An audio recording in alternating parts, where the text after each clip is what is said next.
প্রাথমিকভাবে জান্নাত থেকে বঞ্চিত মানুষ।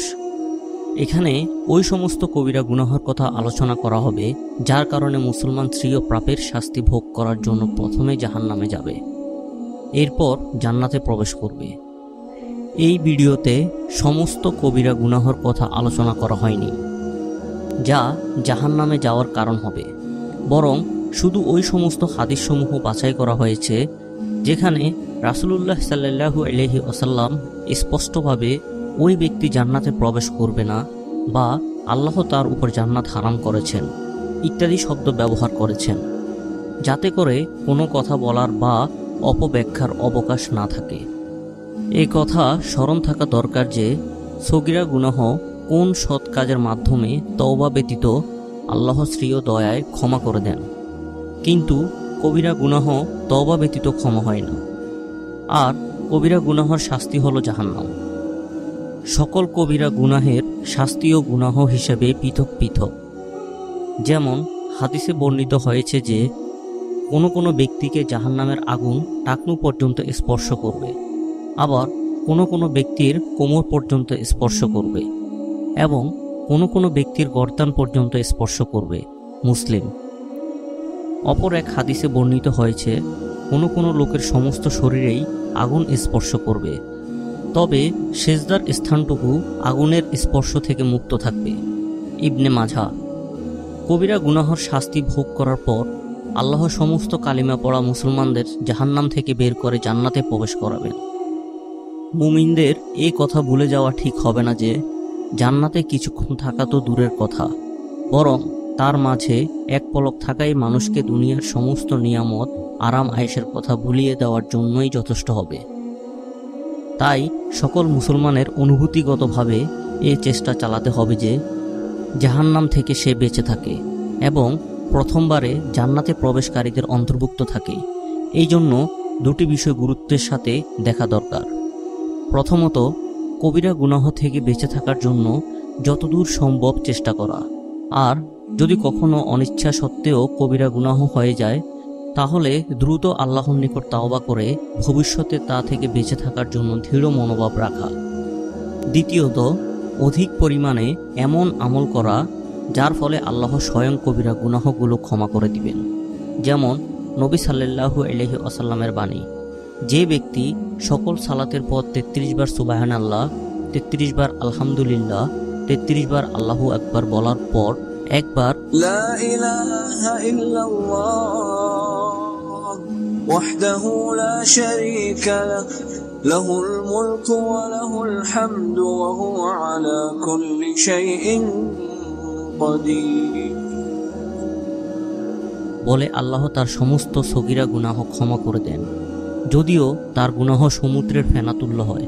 মুসলিম।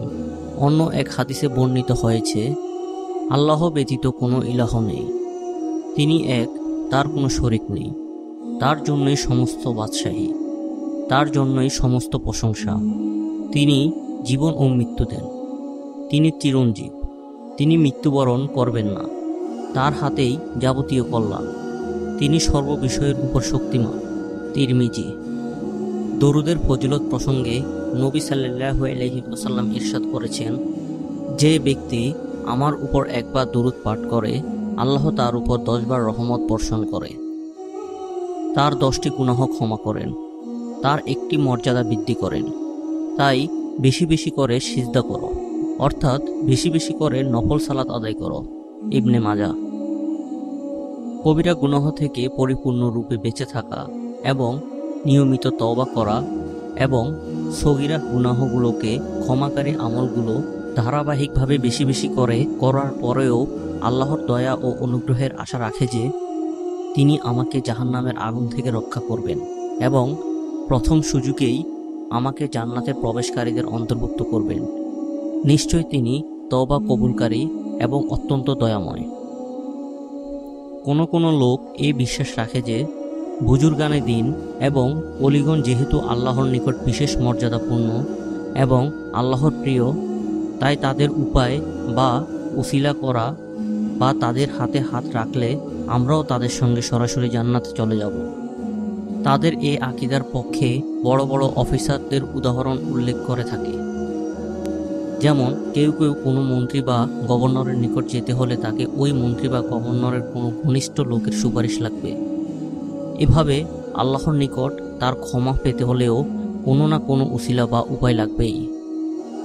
কোনো কোনো বুজুর্গ নিজেরা এ দাবি করে থাকে যে আমাদের সাথে মিশে সে সরাসরি জান্নাতে চলে যাবে, আর এই জন্য ওই ধরনের দুনিয়াবি উদাহরণগুলো উল্লেখ করা হয়ে থাকে। রাসূলুল্লাহ সাল্লাল্লাহু আলাইহি ওয়াসাল্লাম বলেছেন, যখন জান্নাতীরা জান্নাতে এবং জাহান্নামীরা জাহান্নামে চলে যাবে, তখন এক আহ্বানকারী আহ্বান করবে, হে জান্নাতীরা, আল্লাহ তোমাদের সাথে এক ওয়াদা করেছিলেন, তিনি আজ তার পূর্ণ করতে চান। তারা বলবে, সে কোন ওয়াদা? আল্লাহ তার স্বীয় দয়ায় আমাদের আমলগুলোকে মিজান ভারী করে দেননি? আল্লাহ আমাদেরকে জাহান্নাম থেকে মুক্তি দিয়ে জান্নাতে প্রবেশ করাননি? তখন পর্দা উঠে যাবে এবং জান্নাতবাসী আল্লাহর সাথে সাক্ষাৎ করবে। সুহাইব বলেন, আল্লাহর কসম, আল্লাহকে দেখার চেয়ে জান্নাতবাসীদের জন্য আনন্দদায়ক এবং চোখের শাস্তিদায়ক আর কিছুই থাকবে না। মুসলিম। অন্যত্র আল্লাহ ইরশাদ করেন, সেদিন কোনো কোনো মুখমণ্ডল উজ্জ্বল হবে, তারা তাদের প্রতিপালকের দিকে তাকিয়ে থাকবে। সূরা কিয়ামা 22-23। আলোচ্য আয়াতে জান্নাতীগণের আল্লাহর দিকে তাকানোর কথা স্পষ্টভাবে বর্ণিত হয়েছে। জারির বিন আব্দুল্লাহ রাদিয়াল্লাহু তাআলা আনহু থেকে বর্ণিত, তিনি বলেন, আমরা নবী সাল্লাল্লাহু আলাইহি ওয়াসাল্লামের নিকট উপস্থিত ছিলাম। 14 তারিখের চাঁদের দিকে তাকিয়ে বললেন, জান্নাতে তোমরা তোমাদের রবকে এমনভাবে দেখবে যেমনভাবে এই চাঁদকে দেখছ। সেদিন আল্লাহকে দেখতে তোমাদের কোনো কষ্ট হবে না। বুখারী। সুতরাং ওই লোকেরা পথভ্রষ্ট হয়েছে যারা দাবি করে যে তারা এই পৃথিবীতে আল্লাহকে দেখেছে, এবং তারাও ধোঁকায় পড়েছে যারা মনে করে যে কিয়ামতের দিনও আল্লাহকে দেখা যাবে না। সঠিক আকীদা হলো এই যে দুনিয়াতে আল্লাহর দিদার অসম্ভব, তবে অবশ্যই আখিরাতে জান্নাতীরা আল্লাহকে দেখতে পাবে, যা হবে অত্যন্ত বড় নিয়ামত, যার মাধ্যমে বাকি সমস্ত নিয়ামত পূর্ণতা লাভ করবে। জান্নাতে প্রবেশকারী মানুষ। ইসলামের বিধিবিধানগুলো একটি অপরটির সাথে এমনভাবে সম্পর্কিত যে একটি থেকে অপরটি পৃথক করা সম্ভব নয়। যে কোনো ব্যক্তির ইসলামের রুকুনসমূহের যতই আমল থাকুক না কেন, সে যদি পিতামাতার অবাধ্য হয়, তাহলে তাকে এ কবিরা গুনাহর শাস্তি ভোগ করার জন্য জাহান্নামে যেতে হবে। তবে যদি সে তওবা করে আর আল্লাহ তার বিশেষ রহমতে তাকে ক্ষমা করে দেয়, তা হবে আলাদা বিষয়।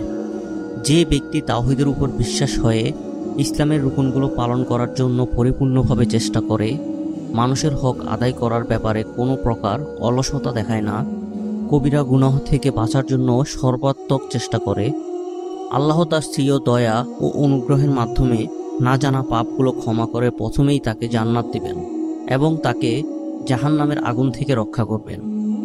এর আরেকটি অর্থ এও হতে পারে যে যাদের মধ্যে উল্লেখিত গুণাবলীর মধ্যে থেকে কোনো একটি থাকবে, যদিও সে কোনো কবিরা গুনাহের কারণে জাহান্নামে যায়, শেষ পর্যন্ত আল্লাহ তাকে তার ওই গুণে গুণান্বিত হওয়ার কারণে জাহান্নাম থেকে অবশ্যই বের করে দিবেন। যেমন এক হাদিসে রাসূলুল্লাহ সাল্লাল্লাহু আলাইহি ওয়াসাল্লাম ইরশাদ করেছেন, কোনো এক সময় ওই ব্যক্তিকে জাহান্নাম থেকে মুক্তি দেওয়া হবে, সে একনিষ্ঠভাবে লা ইলাহা ইল্লাল্লাহ বলেছে, আর তার অন্তরে শুধু সরিষার পরিমাণ ভালো আছে। মুসলিম। এ ব্যাপারে আল্লাহই অধিক ভালো জানেন।